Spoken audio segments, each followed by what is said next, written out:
Hey, Yorktown, it's Supervisor Matt Slater coming to you with a great update about the John C. Hart Memorial Library. I'm joined with our library director, Yvonne Check. When we had on Tuesday our town board meeting, we had some technical difficulties, and Yvonne had a great presentation about the John C. Hart Memorial Library that we really wanted to share with the public, and so we've asked her to come back to do this important video to update everyone on what's going on at the John C. Hart Memorial Library, and also the vision for the John C. Hart Memorial Library, which I think everyone is going to be really excited about. Before we begin, I just really want to thank the Yorktown Police Department and the Westchester County Police Department for helping get two teens that had run away from the international school up in Shrub Oak. And so they were able to track them down early this morning and bring them back to safety, which is just so important, and we're so thankful for their great work. As a reminder, beginning this Monday, January 24th, Town Hall, the library, John C. Hart Memorial Library, and our Senior Nutrition Center are all going to be reopening for public service. And I know I can't wait to see everyone come back to Town Hall, and I know Yvonne and our great librarians are excited to welcome everyone back inside to the John C. Hart Memorial Library. And I know that Noreen O'Driscoll, our Senior Nutrition Center Director, is equally as excited as well. And so with that, I just wanted to just provide those two quick announcements and welcome once again Yvonne Check, our Library Director. Yvonne, if you want to go right into your presentation. Sure. I'll go right to slide 1, please, Matt. Thank you. Okay. Hold on one second here.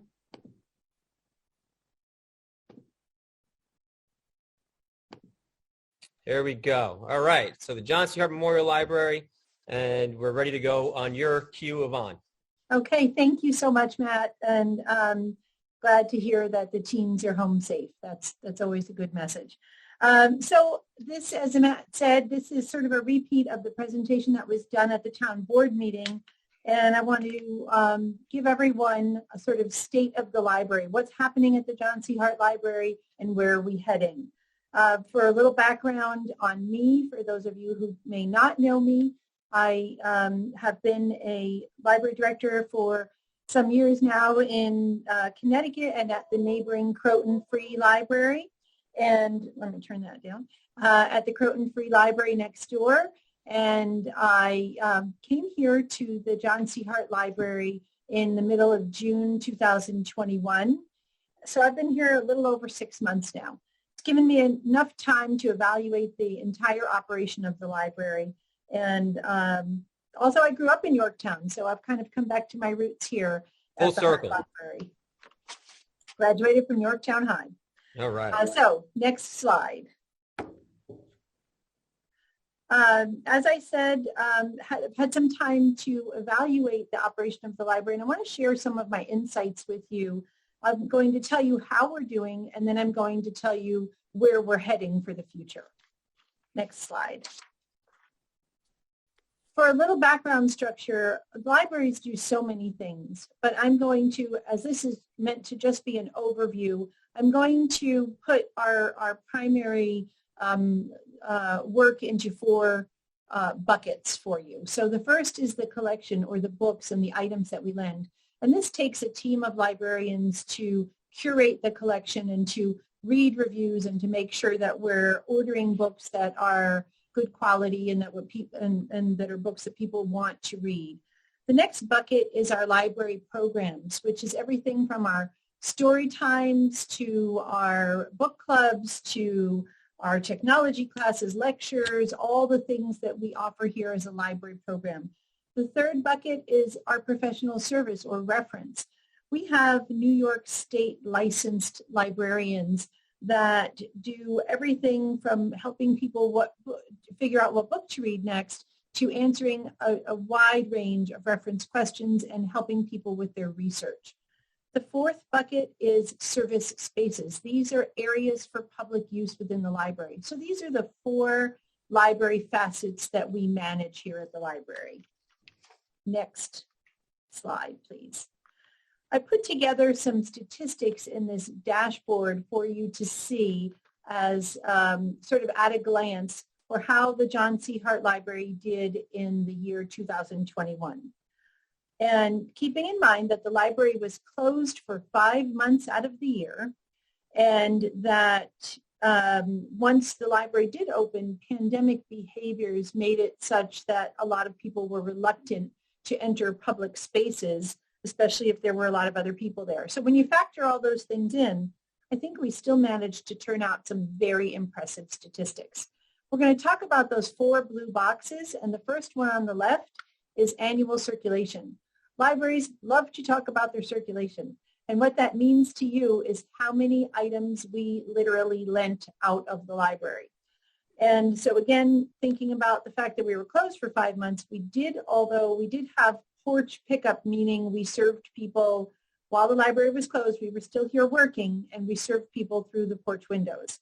So all of that added up to these stats that you're looking at, and we were able to circulate about 250,000 items out of this library in the year 2021. So I think that's pretty impressive. And Yvonne, when you say items, I don't mean to interrupt you. When you say items, you're talking not just books, right? Not just books. These are all of the items that we lend here. And you'll see there's a little note underneath that box, about 73,000 of that 250,000 were electronic or digital circulation items, and the rest were physical items. And so for those who may not know about your e-circulation, can you just explain briefly what that is? Yes, and I really think that this is important, especially if people can't get to the building. Anyone that has a library card can go onto our library website, and you can download an ebook and read it on your device. You can stream any number of things from TV shows, movies, graphic novels. You can look at these all through our website using your library card. You only need your number. You plug in your number, and you have access to a couple 100,000 resources actually digitally, which is phenomenal. We share our resources, our digital resources, with the Westchester County library system, WLS. And so we are able to offer more things because we share all our resources in this digital platform. So it's really, there's a lot available to you. And the rest of the items, the physical items, are not only books. We actually circulate quite a large number of DVDs. And in fact, I was just interested in a TV show recently, and I realized, I can't get it at home because I don't have HBO. So I went onto the John C. Hart Memorial Library website, and I plugged in my library card, and I got the full season 1 and season 2 of that TV show. Awesome. So there's a number of ways that we serve the public, and we also can get items from any other library in Westchester County. They physically transit them over to us on a daily basis. So if you put something on hold and we don't have it here, we can get it to you in a day or two from another library. That's great. So yeah, we have a lot of really great resources through our library system. The second blue box that I want to talk about is number of cardholders. We have 18.5 thousand cardholders in the Hart Library, and these are current cardholders. Our library cards are set to expire between 12 and 18 months, depending on a number of factors, and they expire just routinely. So these are not card holders from 5 years ago. This is current card holders. So that equates to about half of the population of the town of Yorktown. So that's a pretty good number. And and for people who want to get a library card, can they do that online, or do they have to come into the library? You can do it online. You can do it online.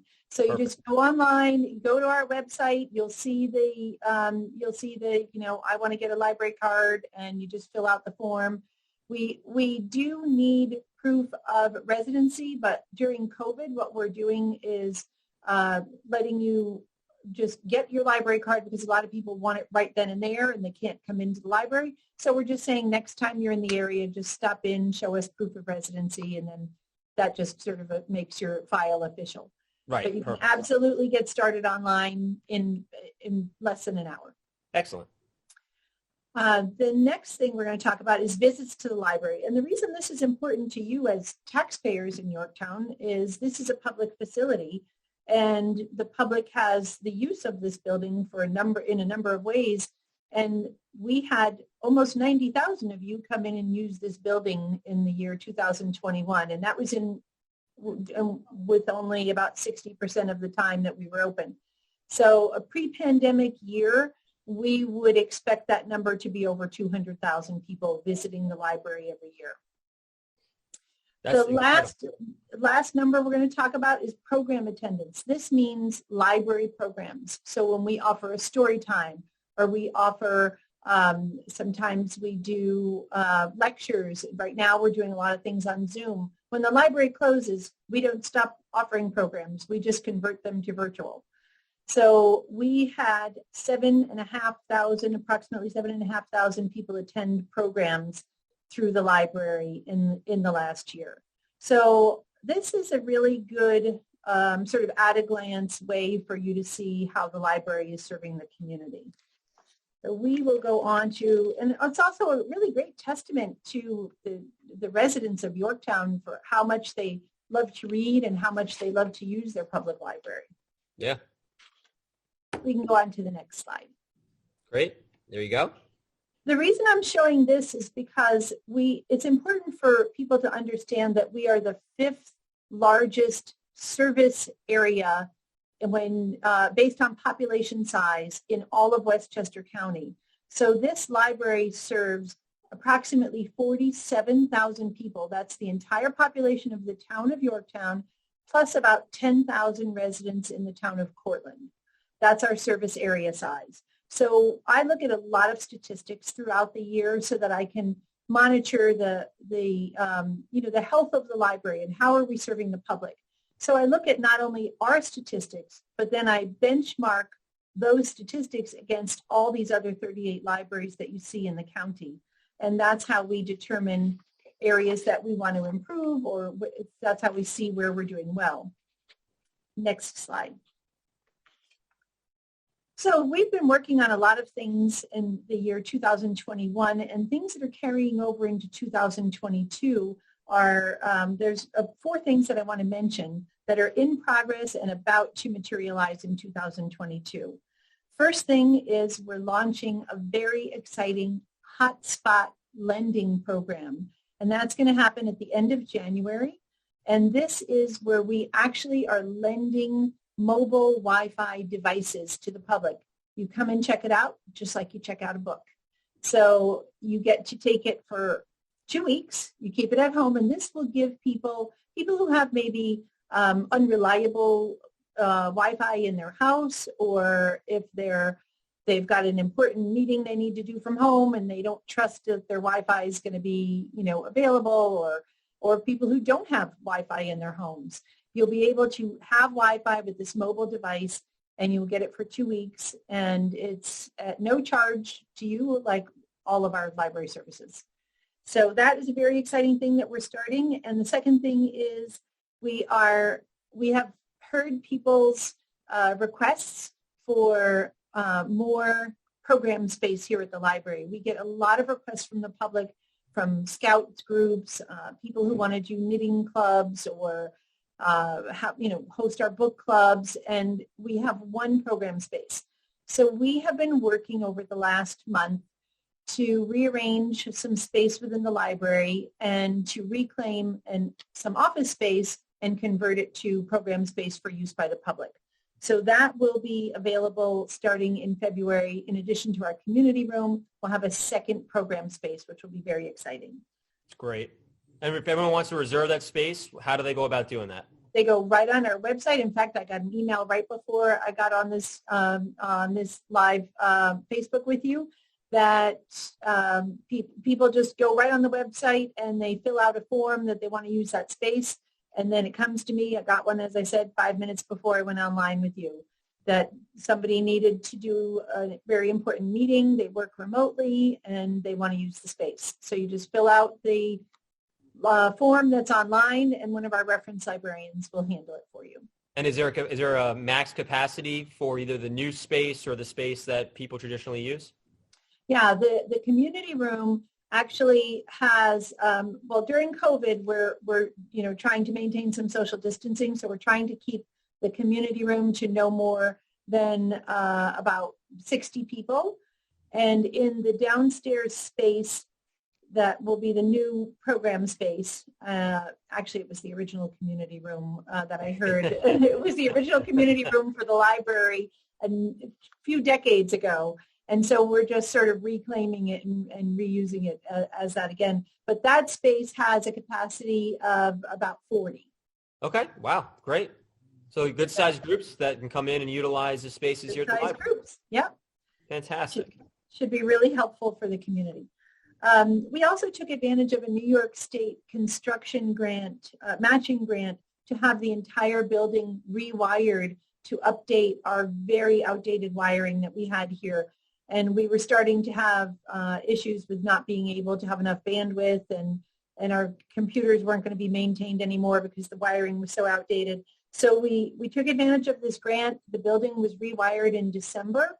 And we also took advantage of that time to add additional Wi-Fi hubs. So now our Wi-Fi extends out into the parking lots, which is very helpful when people are not able to get into the building, or sometimes somebody needs to come by in the parking lot, and that actually happens all the time.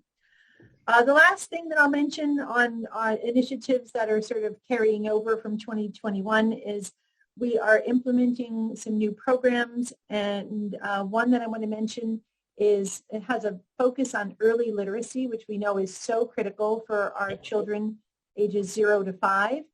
And early literacy helps them, a focus on early literacy helps them enter kindergarten ready to learn.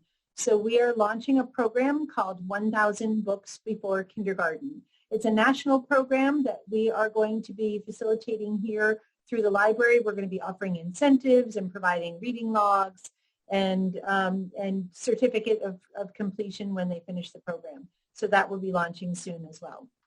It's going to be a good one. That's going to be a lot of fun, and I know a 2-year-old who's already looking forward to jumping on board with that one. I want her to be the first one online. Okay, let's go to the next slide. So I talked about some things that we've already been working on. Some goals we have for 2022, apart from the hotspot lending program that we already talked about, is we hope to bring some EV charging stations to the library, and I think Matt's already working on that. We are increasing all of our programs for all ages and in number and frequency. And we are working on becoming a passport acceptance facility. So this will be a brand new service that we're going to be able to offer here at the library. We will be doing this in afternoons and weekends. The U.S. Postal Service does this as well. They're the other entity in town that offers passport acceptance facility processing, and so we will be able to do that for people after work and on weekends. So we're very excited about that. Do you have any idea, Yvonne, when you expect to be able to begin that process? I know we've heard from people all over town and beyond about some of the challenges these past few weeks and months with getting a new passport or passport renewed. This is going to be great for our community because I think it is the only, other than the post office, the only place that you're going to be able to go to actually get your passport application submitted and processed. Do you have any idea when you expect that to be up and running?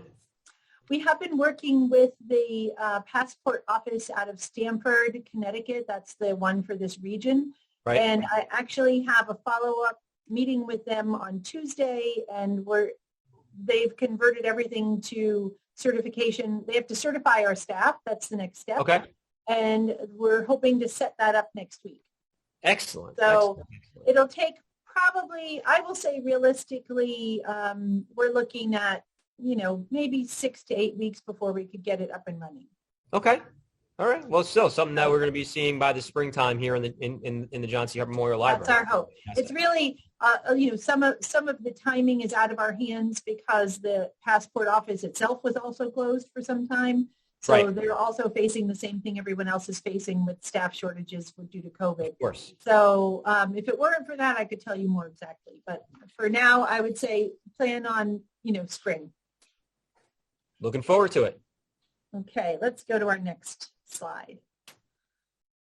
So when this building was renovated last, it was about 25 years ago. And at that time, this was the model for what, state-of-the-art libraries looked like at that time. But the ways in which people use libraries has changed over the last few decades. And we need to provide updated spaces for our community to use here at the library.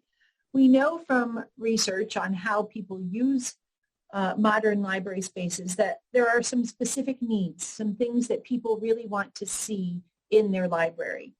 So I'm going to talk about a few of those. One is private study rooms, and that is for remote work, for remote school, or even just to study for an exam or to take a business call. So we know that these are in demand in every library in the area. I get phone calls all the time that I have to, turn people away because I don't have a private study area to offer.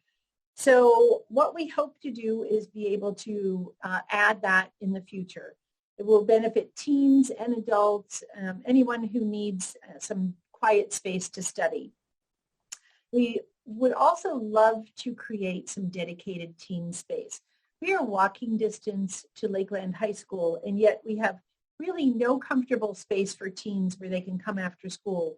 And we're really underserving our teens in this area. So we really are kind of trying to put our heads together to create a teen space in the future for kids after school. We also want to update our adult quiet reading space. I know that because the library is one big rectangle essentially, that noise tends to travel. So when somebody comes in and they want quiet reading space, it's not easy to do in this current configuration. So we're going to be looking at that. And we could also use some current technology exploration space. We can go to the next slide.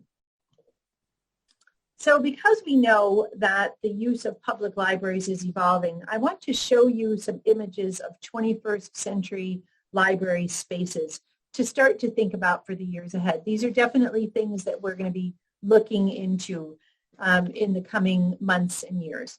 So next slide. This is what private study spaces can look like at a library. These are study pods. And this is, you can see how that would be useful. These are configured with technology, with screens where you could do presentations, or you could hold a meeting if you're working remotely or studying remotely. Let's go to the next slide. This is another version of private study rooms. These are all pictures from libraries that are currently in existence. So this would be for, one or two people to sit quietly and study. Let's go to the next. They're in really high demand in every library, as I said. I recently spoke to a library director in Connecticut that just finished doing a renovation of her building.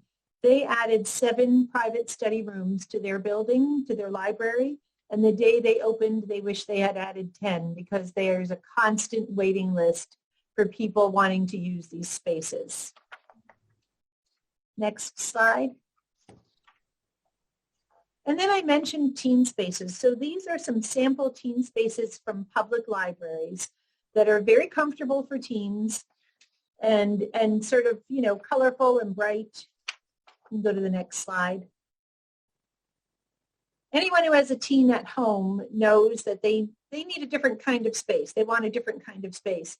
Space where they can be comfortable. They don't want to be where the children's room is. They don't want to be where the adults are. They want their own space. So these are some ideas of what teen rooms, teen spaces can look like in public libraries. Next. Welcoming, attractive spaces like this will bring more teens into the building. And again, being walking distance from Lakeland High School, it would be great if we could offer teens a nice place after school to hang out or to study with their friends. Next.